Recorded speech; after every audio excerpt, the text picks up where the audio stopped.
Assalamualaikum warahmatullahi wabarakatuh. Perkenalkan, nama saya Noval Arif, NIM saya 1902174. Baik, di sini saya akan menjelaskan pengertian dari birokrasi.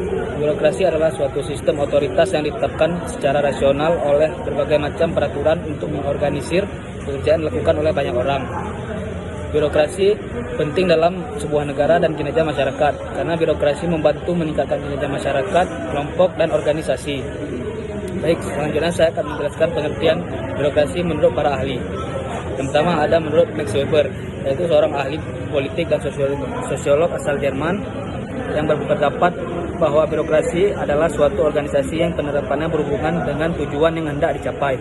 Birokrasi yang dimaksudkan sebagai suatu sistem otoritas yang ditetapkan secara rasional oleh berbagai macam peraturan untuk mengorganisir pekerjaan yang dilakukan oleh banyak orang. Kemudian ada Fritz Morsten Marx, ilmuwan administrasi dan politik Jerman Amerika, yang berpendapat bahwa birokrasi adalah suatu tipe organisasi yang digunakan oleh pemerintah modern untuk melaksanakan tugas-tugasnya yang bersifat spesialis. Dilaksanakannya dalam sistem administrasi dan khususnya oleh aparatur pemerintah. Kemudian ada Peter M. Blau dan Charles A.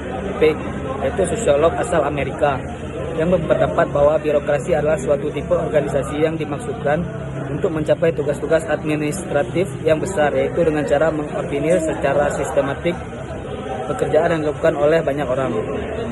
Kemudian ada Rian Nugroho Dwijowijoto, yaitu penulis berjudul Otonomi Daerah.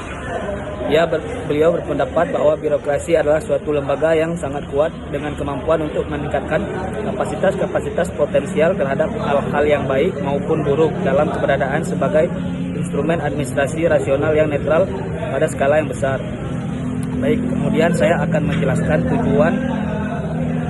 tujuan dari birokrasi tersebut.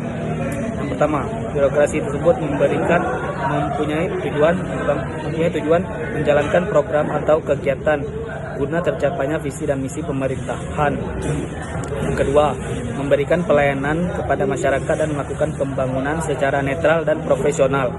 Yang ketiga, mengaplikasikan seluruh aspek manajemen pemerintahan, mulai dari aspek perencanaan, koordinasi, pengawasan, preventif, represif, evaluasi, dan lain-lain.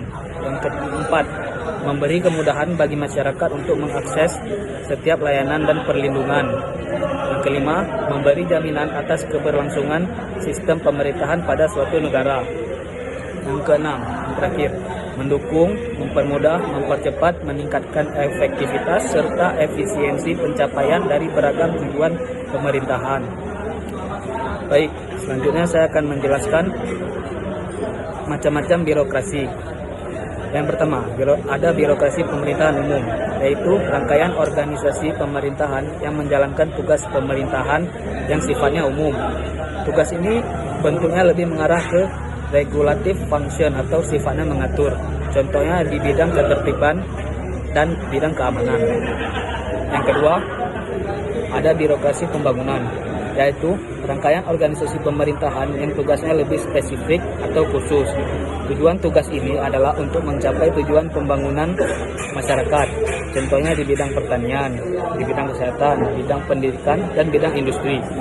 Yang ketiga ada birokrasi pelayanan, yaitu rangkaian organisasi pemerintahan yang berhubungan dengan masyarakat. Fungsi utamanya ialah untuk memberi pelayanan kepada masyarakat, contohnya di bidang pelayanan publik, atau contohnya seperti pembuatan KTP, seperti pembuatan pengurusan paspor, dan lain-lain.